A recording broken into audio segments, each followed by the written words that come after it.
Au nom du Père et du Fils et du Saint-Esprit. Amen. 18e dimanche du temps ordinaire dans l'année liturgique B. Notre parole de vie, notre méditation. Lecture. Lecture du livre de l'Exode, chapitre 16, versets 2 à 4, puis versets 12 à 15. En ce jour-là, dans le désert, toute la communauté des fils d'Israël récriminait contre Moïse et son frère Aaron. Les fils d'Israël leur dirent: « Ah, il aurait mieux valu mourir de la main du Seigneur au pays d'Égypte, quand nous étions assis près des marmites de viande, quand nous mangions du pain à satiété. Vous nous avez fait sortir dans ce désert pour faire mourir de faim tous ces peuples assemblés. » Le Seigneur dit à Moïse: « Voici que du ciel je vais faire pleuvoir du pain pour vous. Le peuple sortira pour recueillir chaque jour sa ration quotidienne, et ainsi je veux le mettre à l'épreuve. Je verrai s'il marchera ou non selon ma loi. »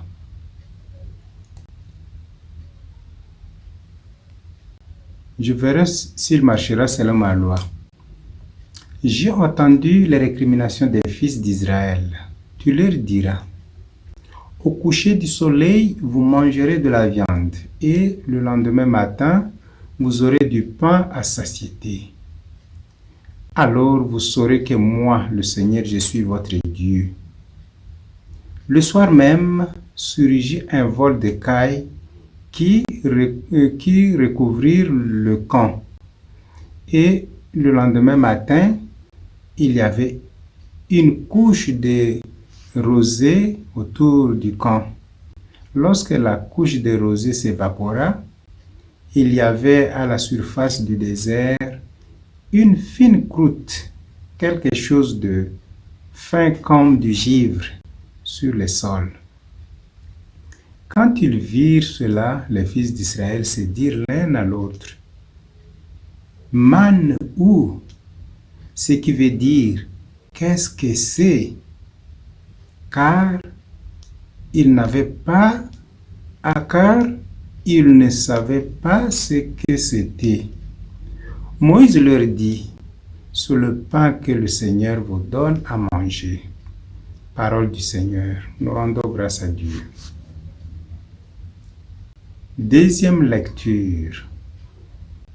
Lecture de la lettre de Saint Paul apôtre aux Éphésiens, chapitre 4, verset 17, puis verset 20 à 24. Frères, je vous l'ai dit, j'en témoigne dans le Seigneur. Vous ne devez plus vous conduire comme les païens qui se laissent guider par les néants de leurs pensées.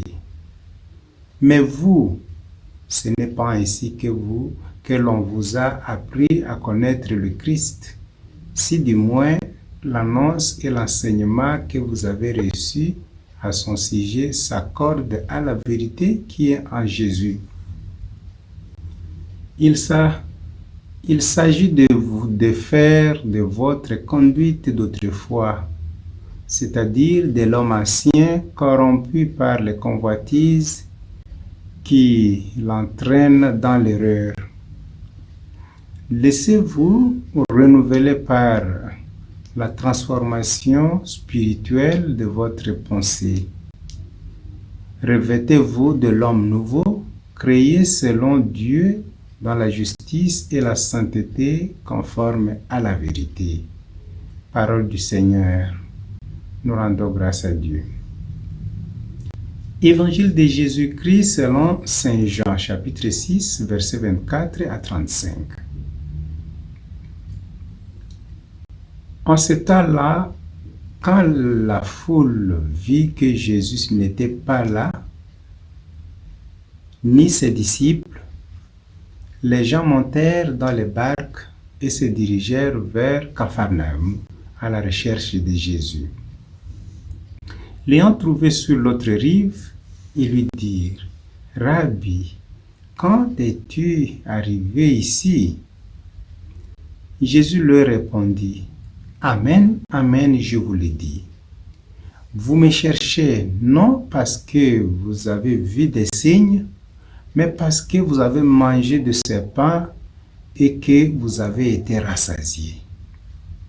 Travaillez non pas pour la nourriture qui se perd, mais pour la nourriture qui demeure jusque dans la vie éternelle, celle que vous donnera le Fils de l'homme, lui que Dieu le Père a marqué de son sceau.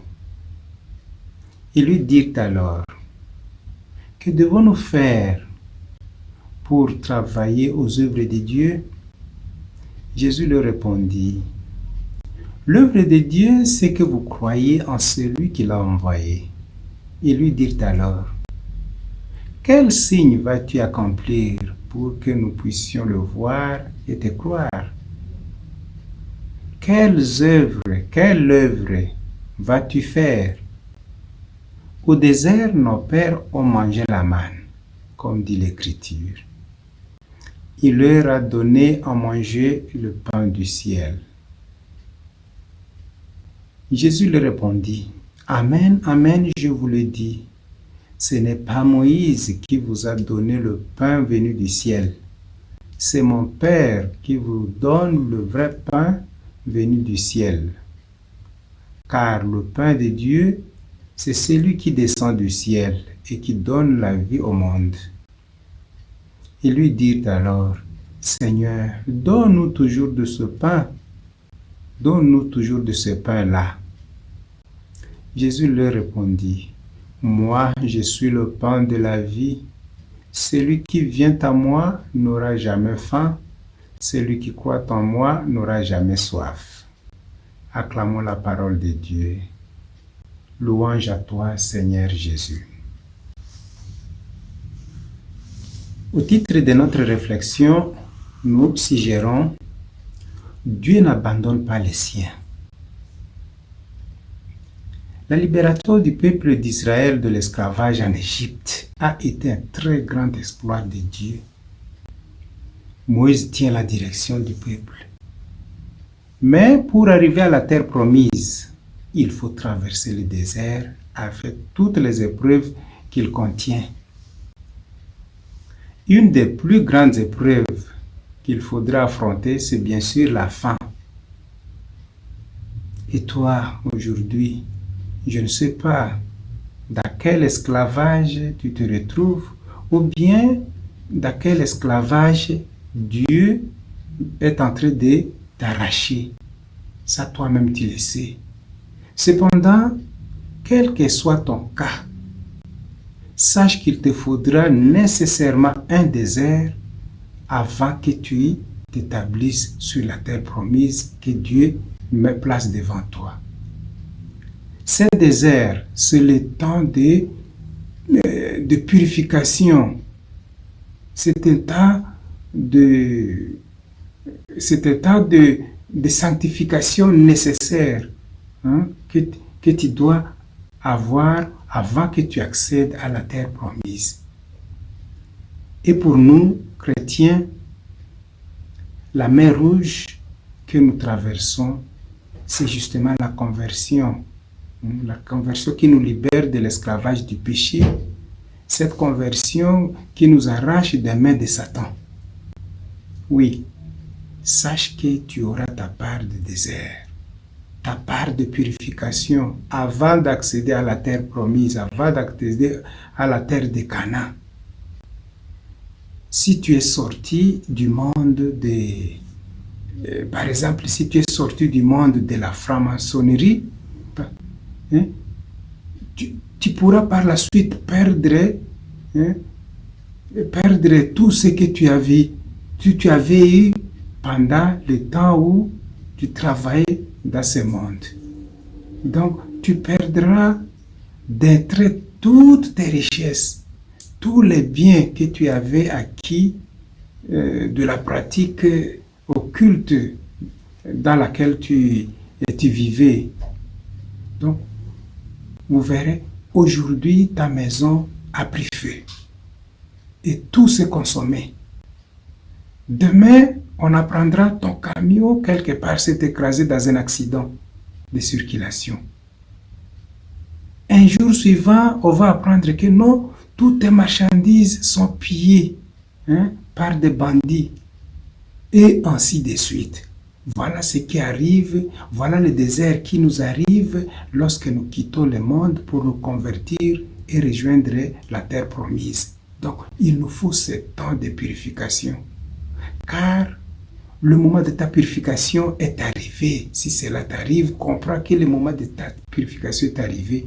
Et il faut l'accepter comme tel parce que tu ne peux pas accéder à la terre promise avec des déchets, avec les idoles que tu as encore sur toi, comme le peuple d'Israël. Il a fallu qu'il passe ces moments de purification à travers le désert pour que toutes les souillures qu'ils portaient encore sur leur corps, dans leurs pensées, ils puissent s'en débarrasser à travers le désert. Voilà pourquoi il faut que toi aussi, tu traverses le désert. Toi aussi, par ta conversion, tu seras débarrassé préalablement de tout objet de souillure avant que ton Père du ciel ne puisse t'embrasser. Parce que tant qu'il y a encore des taches de résidus de ces idoles sur toi encore, alors ça pourra empêcher Dieu de t'embrasser sur la terre promise que lui te prépare. Tu passeras par une série d'épreuves. Israël en a fait l'expérience en affrontant la faim, la soif, le dénuement, etc. Ne t'étonne donc pas. Ne t'étonne pas que ceci te vienne aussi en face lorsque tu t'es converti. Tu pourras peut-être perdre tout ce que tu avais. Tu perdras tout ce que tu avais acquis dans ce monde pendant que tu menais une vie de désordre. Tu seras même rejeté par tes amis. La vie qui t'était rose avec beaucoup de courtoisie, beaucoup de camarades, tu vas te retrouver seul. Voilà, tu as déjà entamé ton désert à ce moment-là. Tu vas te retrouver seul. Tous, ils vont t'abandonner, ils vont même te rejeter. En sorte qu'il n'y aura peut-être personne qui puisse se présenter pour t'assister. Arrivé à cet état, beaucoup souvent sont tentés de retourner en arrière. Comme Israël, parmi les peuples d'Israël. D'autres avaient été tentés de rentrer en Égypte. Il y avait cette nostalgie de la marmite de viande, toujours là. Des pains à satiété. Alors, toi-même, tu peux te rappeler de ces délices que tu avais dans le monde de désordre, de péché, de l'ambiance et consorts. Et tu peux être tenté d'y retourner encore parce que tu vois que le chemin que tu as prêté maintenant, le nouveau chemin, ne te présente que des situations douloureuses. Tu as quitté le monde des magiciens, peut-être. Peu de temps après, pendant que tu subis encore la période de purification, tu décides d'y retourner. Sache que Satan n'a pas de pardon. Satan n'a pas de pitié. Si tu oses faire cette erreur, alors il te tue. Comme Pharaon avait dit à Moïse, lorsqu'il avait lâché le peuple d'Israël. Alors, tu as insisté de partir avec ton peuple. Mais si une fois je te voyais encore revenir devant ma face, tu mourras. C'est ça ce que Satan dit toujours quand on décide de l'abandonner pour revenir vers Dieu. Donc, retourner en Égypte n'est pas une solution car tu vas mourir. Retourner dans le monde où tu étais, dans ta vie où Satan t'avait enchaîné. Si tu retournes encore, sache que le salaire, le remerciement qu'il va te donner, c'est ta mort. Sache que Satan n'a pas de pardon, il n'a pas de pitié. Ces deux termes ne se retrouvent pas dans son dictionnaire. Ça, il faut le savoir. Alors, lorsqu'on prend on prend la décision de prendre l'élan vers Dieu, il faut qu'on fonce sans regarder en arrière. prends plutôt courage, car Dieu n'abandonne pas les siens. Dieu qui est l'initiateur de ta délivrance, lui-même prendra soin de toi pendant les moments difficiles, pendant la traversée de ton désert. Il sera là à tes côtés. Il avait déjà ouvert de l'eau à plein rocher pour le peuple d'Israël, pour les abreuver. Et voilà qu'aujourd'hui, il va faire pleuvoir la manne et la viande, c'est-à-dire l'écaille, du ciel comme la pluie. Toi-même, Dieu ne va pas t'abandonner à ces moments où tu as pris une décision qui le glorifie. Il sera toujours à tes côtés et il va t'ouvrir de nouveaux chemins. Ces peuples de Dieu d'hier qui étaient Israël, aujourd'hui c'est toi et moi qui avons pris la décision de nous convertir, de devenir chrétiens. Alors, le regard de Dieu est sans cesse sur nous. Et sa main est toujours là près de nous pour nous soutenir dans notre désert. C'est toi qui as accepté de quitter l'Égypte. Donc, ça doit être pour toi un terrain d'expérimenter maintenant la toute-puissance de Dieu. Lorsque tu as tout quitté pour la gloire de Dieu, ce monde où tu trouvais beaucoup de délices, tu as pris d'engagement de vivre sur le chemin de la perfection de sainteté et par le fait même, tu as pris l'engagement de glorifier ton Dieu par ta vie, alors lui, il s'approche de toi. Imaginez une des sœurs qui avait quitté le monde de prostitution et il avait décidé de se convertir du fond de son cœur. Mais il lui est arrivé de voir que dans peu de temps, il manquait le tout. Donc, cette épreuve qui arrive, ce test qui arrive, c'est juste pour vérifier la qualité de notre confiance. Notre confiance à celui qui nous a appelés. Notre confiance à celui qui nous sauve. Donc, c'est pour tester notre foi. Alors, cette fille était tentée de retourner encore dans ce qu'elle faisait avant. Mais, chose drôle, elle a été étranglée par Satan à pleine journée. On a entendu seulement des cris dans une chambre. En accourant, on trouve directement le corps étalé sans vie sur le lit.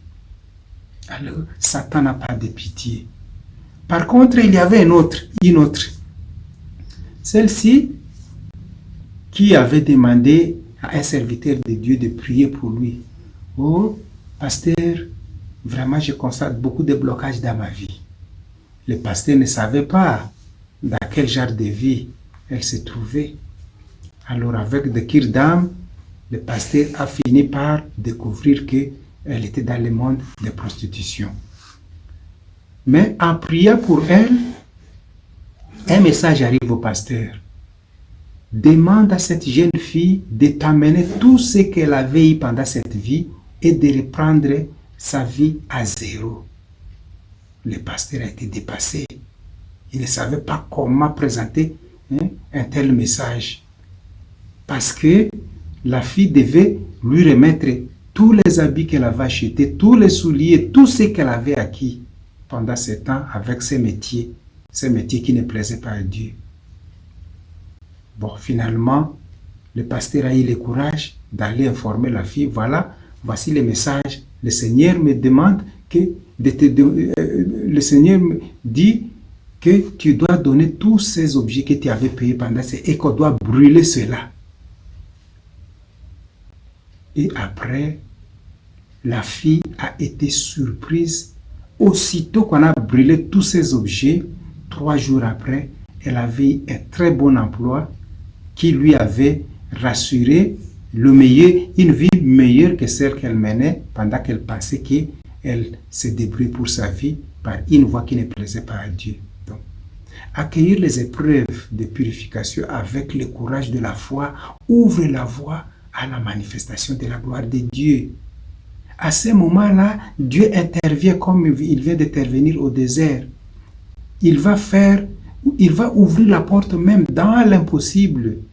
Est-ce que du ciel peut tomber la nourriture? Nous savons que c'est la pluie qui tombe du ciel, mais la manne va venir du ciel. la viande va tomber du ciel. Voilà la merveille que fait Dieu pour les siens, pour ceux qui se confient à lui. Israël a vu les cailles pleuvoir comme de la pluie du ciel et la manne chaque jour pendant tout le temps qu'il avait à traverser le désert, jusqu'à entrer dans la terre promise. Toi-même, le Seigneur te soutiendra jusqu'à ce qu'il va ouvrir l'issue, lorsqu'il va t'établir dans le genre de vie qu'il a préparé pour toi.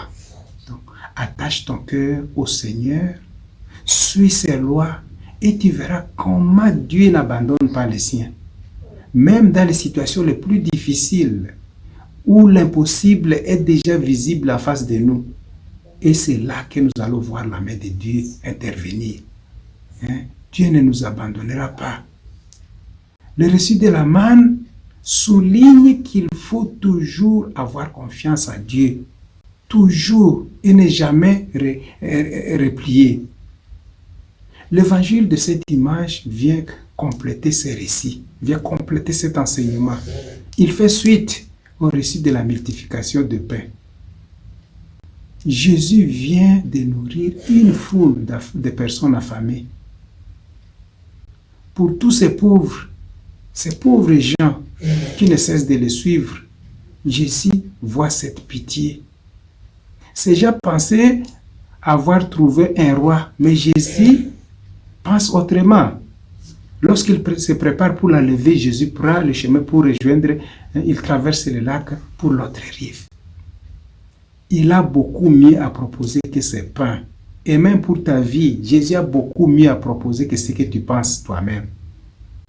C'est important pour nous aussi, en effet, c'est important de découvrir cela, que le bien matériel, ce n'est pas le sommet de notre désir. Ce n'est pas le sommet de la joie que nous pouvons désirer. Nous oublions alors souvent ce qui est bien plus important. Et cela, c'est quoi? C'est justement la nourriture que Jésus vient nous proposer. Le pain de vie, le pain qui vient du ciel, cette nourriture qui est lui-même. Et vous me demanderez comment nous pouvons attraper cette nourriture. Cette nourriture est à la portée de tous. C'est cette parole dont nous nous nourrissons chaque jour. Et cette Eucharistie qui nous est offerte chaque jour. Si du moins nous y manifestons notre intérêt. Jésus est le pain de vie. Il a bien dit, l'homme ne vit pas seulement de pain, mais de toute parole venant de la bouche de Dieu, comme nous pouvons le lire dans Deutéronome. Les foules sont parties à la recherche de Jésus. Elles sont également passées sur l'autre rive, mais elles se sont trompées de rive, car elles sont à la recherche de l'abondance matérielle, de satisfaction matérielle.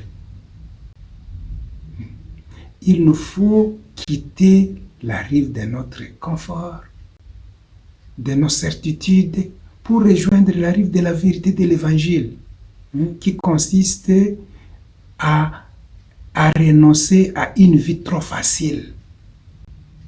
Donc, qui consiste à apprendre une vie de partage, à sortir de nous-mêmes pour nous offrir aux autres, au bien-être des autres, pour soulager la misère des autres.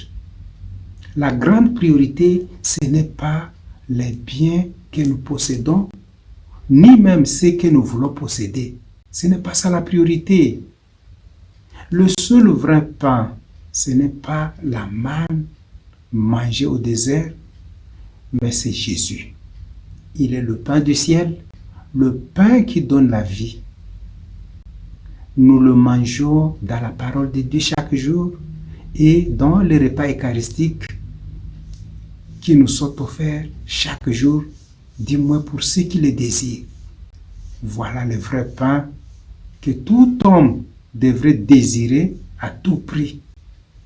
Le vrai pain qui conduit au salut et qui nous donne la vie éternelle.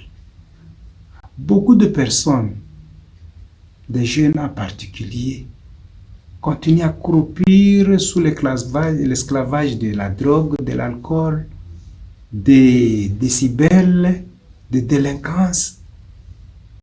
Mais seul le pain que propose Jésus aujourd'hui peut les restaurer dans leur humanité authentique, telle que Dieu attend les voir être. C'est bien sûr à consommant, à satiété cette parole que nous pouvons sentir revenir à nous l'énergie spirituelle, l'énergie qui va nous remettre sur le chemin de la foi, l'énergie qui va nous reconstruire pour retrouver notre noblesse devant notre Père du ciel. En ces jours, nous venons vers toi, Seigneur. Toi seul peux nous guider sur le chemin de la vraie conversion. Garde-nous fidèles à tes paroles, car elles sont vérité et elles donnent la vie éternelle. Seigneur, daigne bénir ces nouveaux jours et déjà nous te supplions de bénir la nouvelle semaine qui est en face de nous. Au nom du Père et du Fils et du Saint-Esprit. Amen.